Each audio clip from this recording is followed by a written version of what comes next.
છે।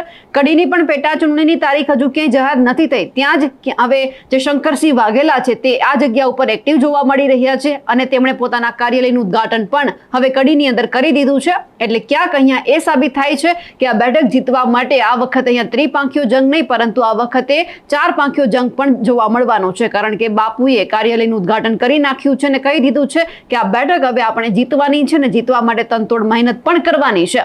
ખાસ કરીને હવે બાપુ સારી રીતે જાણે છે કે આ બેઠક એમને જીતવી છે કે પછી જીતાડવી છે, કારણ કે જો તેઓ મેદાનમાં ઉતરે તો ક્યાંક કોંગ્રેસને ફટકો પડવાનો છે અને આ જે બધા મતોનું જે વિભાજન થાય એમાં ક્યાંક ને ક્યાંક ભાજપને ફાયદો થવાનો છે। આ એટલા માટે કારણ કે જો ગઠબંધનની વાત હોય અને કોંગ્રેસ જો સહસહમતિથી માની જાય કે તેઓ આમ આદમી પાર્ટીને ક્યાંક ને ક્યાંક સપોર્ટ કરવાના છે વિસાવદરની અંદર, તો પછી આમ આદમી પાર્ટી પણ કડીની અંદર પોતાનો ઉમેદવાર ન ઉભો રાખી અને કોંગ્રેસને સપોર્ટ કરે।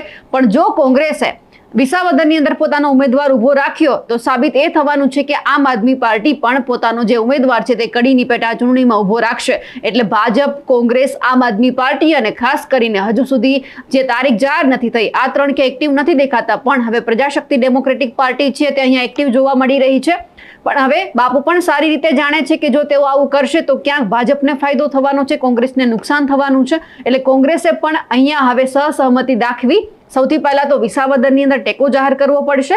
જો તેઓ ત્યાં ટેકો જાહેર કરશે તો જ આમ આદમી પાર્ટી છે તે કડીની અંદર ટેકો જાહેર કરશે કોંગ્રેસને, એટલે કોંગ્રેસ પોતાનો સ્વતંત્ર ઉમેદવાર છે તે ઉભો રાખી શકે। પણ જો વિસાવદરમાં આવું ન થયું તો ક્યાંક ને ક્યાંક આમ આદમી પાર્ટી પણ પોતાનો ઉમેદવાર અહીંયા ઉભો રાખશે। એટલે ક્યાંક ને ક્યાંક છેલ્લે સરવાળે તો કોંગ્રેસને જ નુકસાન છે, કારણ કે કોંગ્રેસનું મહાઅધિવેશન પૂરું થયું પરંતુ કઈ રીતે બેઠકો જીતવી તેમના માટે પણ રણનીતિ ઘડાઈ છે। પણ જો આ વખતે સૂઝબૂઝથી કોંગ્રેસે વિસાવદરમાં ટેકો જાહેર ન કર્યો તો આવનાર સમયમાં કડીમાં પણ આમ આદમી પાર્ટી છે તે કોંગ્રેસને ટેકો જાહેર નહીં કરે, બાપુ સ્વતંત્ર લડશે, કોંગ્રેસ સ્વતંત્ર લડશે, આમ આદમી પાર્ટી અને ભાજપ પણ એવું છે, પણ ક્યાંક ને ક્યાંક ફાયદો અહીંયા સીધો જ ભાજપને થશે।